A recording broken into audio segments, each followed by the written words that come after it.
Hello friends, welcome back to the my channel. मैंने CWRV concept के ऊपर कुछ ट्रेड्स लिए हैं और वो सारे ट्रेड्स मैं आपको डीपली समझाने वाला हूँ, प्रॉपर वीक रीडिंग समझाने वाला हूँ। तो आप ये वीडियो पूरा और ध्यान से देखिए, ठीक है, क्योंकि ये वीडियो बहुत ही नॉलेजेबल होने वाला है आपके लिए। ओके, तो देखो, ये है पहला ट्रेड। तो ये जो बायर का कैंडल है, बायर ने अपना बॉडी इंक्रीज़ करा है क्योंकि ये कैंडल वीक है और उसके बाद ये कैंडल स्ट्रांग है, ठीक है। बट बायर ने बॉडी इंक्रीज़ करा, यहाँ पे वॉल्यूम मेंटेन करने में वो फेल हो गए, इस वजह से नेक्स्ट कैंडल में सेलर आ गया, ठीक है। तो अगेन इस कैंडल पे बायर ने सेलर के साथ फाइट करी, बोथ साइड। क्यों करी? वॉल्यूम को डिक्रीज़ करने के लिए, बट फिर भी बायर फेल हो गए। अगर बायर सेलर का वॉल्यूम डिक्रीज़ करने में फेल होते हैं तो नेक्स्ट कैंडल पे बायर ट्राई करते हैं कि अपना वॉल्यूम इंक्रीज़ करें, ठीक है। तो डिक्रीज़ करने में फेल हो गए बायर यहाँ पे, तो ये बायर को हम एक्टिव बायर मानेंगे, ठीक है। अब देखते हैं यहाँ पे सेलर का रूम। तो क्लोजिंग पॉइंट से लेके हाईएस्ट पॉइंट तक ये है सेलर का रूम, ओके। और ये कैंडल ओपन हुआ, कैंडल ओपन होते ही बायर ने एंट्री करी सेलर के रूम में लगभग 80% तक, यानी कि ये रिजेक्शन प्रीवियस रिजेक्शन से बड़ा है और जो सेलर का रूम है उससे मतलब उसमें मोर देन 50% बायर एंटर हो चुके हैं, यानी कि बायर खुद का वॉल्यूम इंक्रीज़ करने के लिए गए हैं, ओके। अब देखो, 80% से सेलर ने कंट्रोल लिया, सेलर ने बायर को बीट करा और वो हाई वॉल्यूम लेके नीचे आ रहे और लोअर साइड से छोटा सा रिजेक्शन है, ठीक है। अब ये जो बायर गए थे वो अपना वॉल्यूम इंक्रीज़ करने के लिए गए थे, बट इंक्रीज़ कब करते वो? अगर इस कैंडल में फाइट स्टैंडर्ड हो जाती, तब यहाँ पे लो वॉल्यूम के बाद यहाँ पे पुट का ट्रेड बनता। बट यहाँ पे क्या हुआ है, ये जो लोअर साइड का फाइट है ये बहुत ही छोटा फाइट है। ये लोअर साइड का फाइट और थोड़ा बड़ा होना चाहिए था, तब ये फाइट स्टैंडर्ड फाइट हो जाती। अगर ये सेकंड कैंडल का लोअर वीक है, इस टाइप का फाइट या इससे थोड़ा सा बड़ा फाइट यहाँ पे होता तो ये फाइट स्टैंडर्ड हो जाती। बट ये अभी जो फाइट हुआ है वो एबनॉर्मल फाइट है। ये वॉल्यूम को इंक्रीज़ करने के लिए गए थे बट फाइट एबनॉर्मल हुआ है, ठीक है। क्योंकि अगर ये छोटा वीक हेड है तो ये लेग नहीं हो सकता, क्योंकि बहुत बड़ा डिफरेंस है। अगर head is equal to 1 consider करा तो ये leg is equal to 6 to 8 time आ जाएगा, उससे भी ज़्यादा ही आएगा, यानी कि ये कंडीशन एबनॉर्मल लग रही है, ओके। तो एबनॉर्मल फाइट क्यों होता है? वॉल्यूम को डिक्रीज़ करने के लिए होता है। तो यहाँ पे बायर ने सेलर का वॉल्यूम डिक्रीज़ करा, इस वजह से मैंने नेक्स्ट कैंडल पे एक कॉल का ट्रेड करा, ओके, ठीक है। तो यहाँ पे देखते हैं इस कैंडल में क्या हुआ है, सेलर्स ने बायर का बॉडी डिक्रीज़ करा और अपना वॉल्यूम इंक्रीज़ करा, इस वजह से सेलर आ गए। अब ये कैंडल ओपन होते ही जो हाई वॉल्यूम में सेलर थे वो डायरेक्टली नीचे आए और लोअर साइड से एक छोटा सा रिजेक्शन है। तो इस कैंडल पे वन साइड का स्टैंडर्ड फाइट हुआ है और ये फाइट हुआ है वॉल्यूम को इंक्रीज़ करने के लिए, बट बायर अपना वॉल्यूम इंक्रीज़ नहीं कर पाई, यानी कि बायर वीक है और ये उनका वॉल्यूम लो है, इस वजह से नेक्स्ट कैंडल पे सेलर आ गए।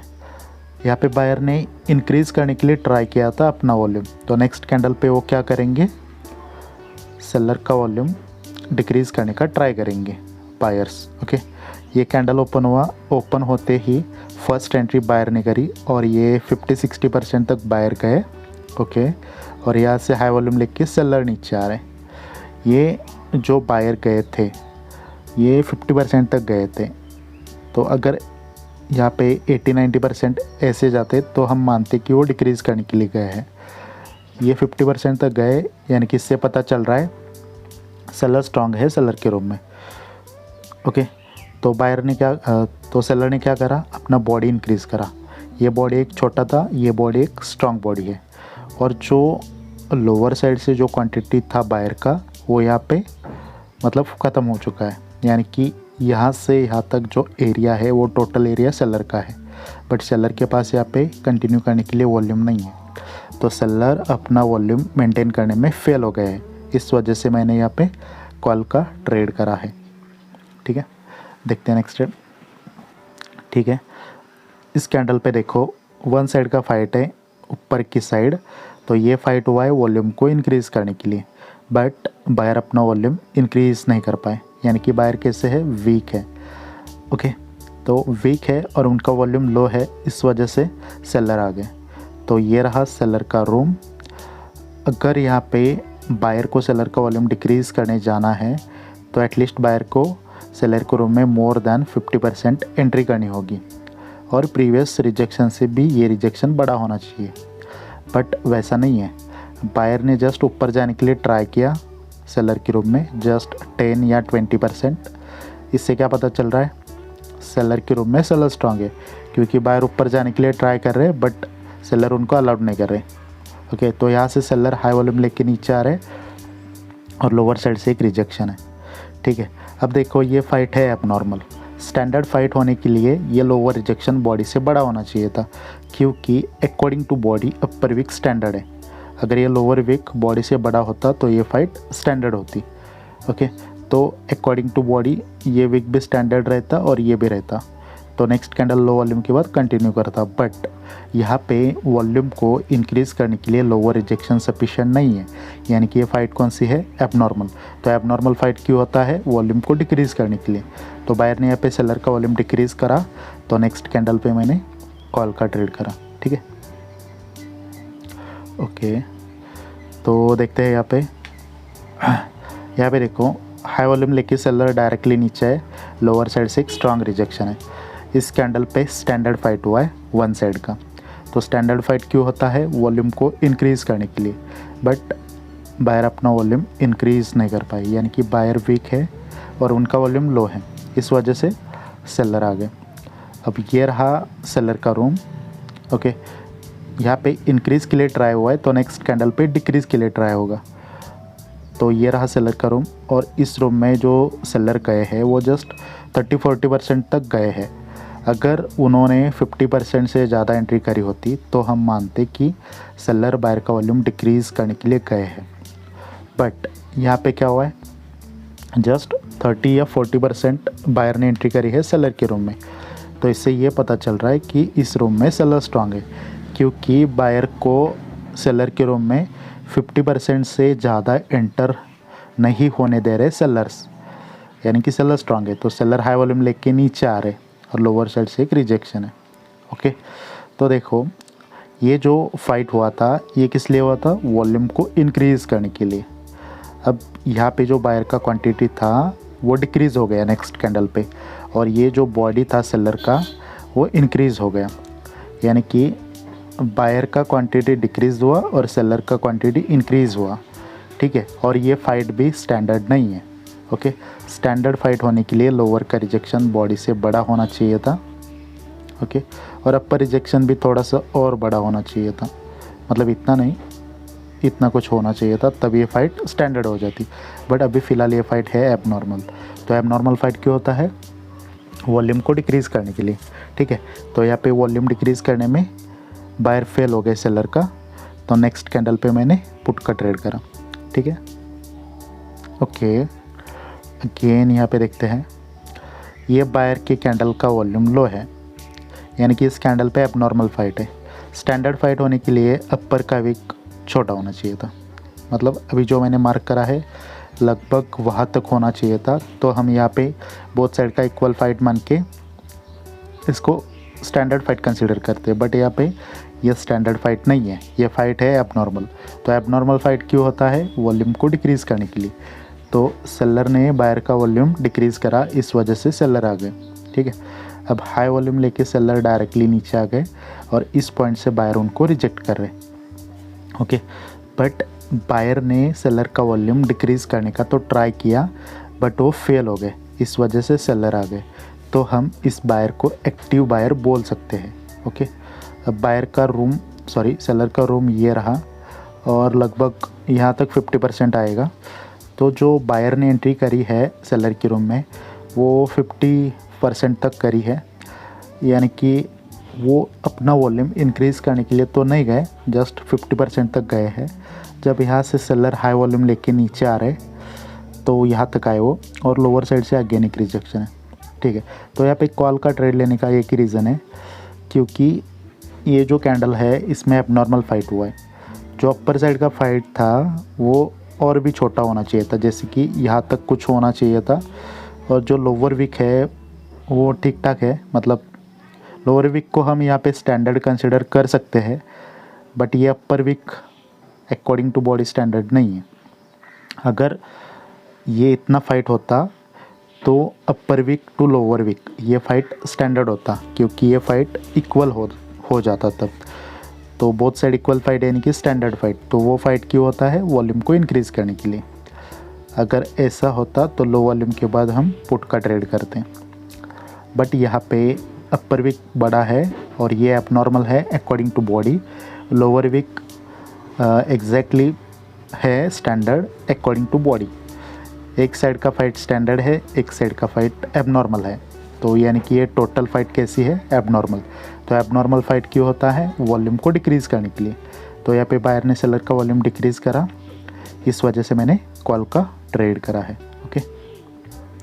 ओके, तो यहाँ पे देखते हैं, ये बायर का जो कैंडल है हाई वॉल्यूम लेके बायर ऊपर गए और ऊपर से एक छोटा सा रिजेक्शन है। ओके, यानी कि वन साइड का फाइट हुआ है और वॉल्यूम इंक्रीज़ करा है सेलर ने, तो सेलर आ गए। ओके, तो कैंडल ओपन हुआ और फर्स्ट एंट्री बायर ने करी है, और बायर ने सेलर का जो एंट्री पॉइंट था उसको भी ब्रेक करा, यानी कि बायर स्ट्रांग है। ओके, तो सेलर ने अपना एंट्री पॉइंट चेंज करा, यहाँ से सेलर हाई वॉल्यूम लेके नीचे आ रहे और लोअर साइड से एक रिजेक्शन है। तो इस कैंडल पे वॉल्यूम को इंक्रीज़ करने का फाइट हुआ है, बट बायर अपना वॉल्यूम इंक्रीज़ नहीं कर पाई, यानी कि नेक्स्ट कैंडल में सेलर आ गए। तो हम बायर को वीक बोल सकते हैं और उनका वॉल्यूम लो बोल सकते हैं, ठीक है। अगर यहाँ पे इंक्रीज़ का ट्राई हुआ है तो नेक्स्ट कैंडल पे डिक्रीज़ का ट्राई होगा। तो ये रहा सेलर का रूम। तो बायर जो गए हैं सेलर के रूम में वो 100% से ज़्यादा गए हैं, यानी कि वो डिक्रीज़ करना चाहते हैं सेलर का वॉल्यूम, क्योंकि अगर इस पे इंक्रीज़ में फेल होते हैं तो इस पे डिक्रीज़ पे ट्राई करते हैं। वो ऊपर रिजेक्शन से पता चलता है, ये रिजेक्शन 80-90% तक जाना चाहिए बाय सेलर के रूम में, तब हम समझते हैं कि वो डिक्रीज़ करने के लिए गए हैं। ओके, तो ये 100% को भी क्रॉस कर गए, बट इंटेंशन वही है, डिक्रीज़ करने के लिए गए हैं। बट जब यहाँ से नीचे आए तो लोअर साइड से एक रिजेक्शन है। अब मुझे आप एक बताओ, ये जो लोअर रिजेक्शन हुआ था वो किस लिए हुआ था? वॉल्यूम को इंक्रीज़ करने के लिए, ठीक है। अगेन यहाँ पे जो लोअर रिजेक्शन है, मतलब क्वांटिटी सेम है, यहाँ पे जितना क्वांटिटी था उतना ही ऑलमोस्ट यहाँ पे है, यानी कि इसका इंटेंशन क्या था? वॉल्यूम को इंक्रीज़ करना। तो इसका भी वही इंटेंशन होगा, वॉल्यूम को इंक्रीज़ करना। जब ये वॉल्यूम को डिक्रीज़ करने के लिए गए थे, जब ये कैंडल क्लोज हुई, तब अगर मैं ये कंपेयर कर रहा हूँ अपर विक टू लोअर विक, तो ये फाइट स्टैंडर्ड है, ठीक है। और फाइट भी स्टैंडर्ड है, और ये क्वांटिटी किस लिए हुआ था? ये रिजेक्शन क्यों हुआ था? वॉल्यूम को इंक्रीज़ करने के लिए। बट यहाँ पे बायर अपना वॉल्यूम इंक्रीज़ नहीं कर पाए, इस वजह से यहाँ पे मैंने पुट का ट्रेड करा है। ओके, ठीक है। यहाँ पे देखो, इस कैंडल में सेलर ने बहुत ही स्ट्रांगली फाइट करा है वॉल्यूम को इंक्रीज़ करने के लिए, बट सेलर अपना वॉल्यूम इंक्रीज़ नहीं कर पाए, यानी कि सेलर वीक है और सेलर का वॉल्यूम लो है, इस वजह से नेक्स्ट कैंडल पे बायर आ गए। यहाँ पे इंक्रीज़ नहीं कर पाते हैं तो नेक्स्ट कैंडल पे सेलर ट्राई करेंगे बायर का वॉल्यूम डिक्रीज़ करना। तो ये कैंडल ओपन हुआ, सेलर ने फर्स्ट एंट्री करी, और जो प्रीवियस बायर का एंट्री पॉइंट था उससे भी नीचे गए सेलर, ठीक है। तो जब बायर यहाँ से आएंगे तो बहुत ही स्ट्रांगली आएंगे ऊपर, क्योंकि जो एंट्री पॉइंट था उससे भी नीचे गए हैं बायर, तो स्ट्रांगली ऊपर आए। बायर ने बॉडी बना ली है अच्छी खासी प्रीवियस कैंडल से, और ऊपर से एक रिजेक्शन है, ठीक है। तो सेलर क्यों गए हैं? बायर का वॉल्यूम डिक्रीज़ करने के लिए। अब हम फाइट भी देखेंगे। अगर यहाँ पे अपर विक टू लोअर विक देखा जाए तो ये फाइट है एबनॉर्मल। स्टैंडर्ड होने के लिए लोअर विक और थोड़ा बड़ा होना चाहिए था, अगर ऐसा नहीं है तो अपर विक शॉर्ट होना चाहिए था, अभी जितना है उससे हाफ होना चाहिए था, तो ये फाइट स्टैंडर्ड होती तब हाई वॉल्यूम के बाद पुट का ट्रेड बनता।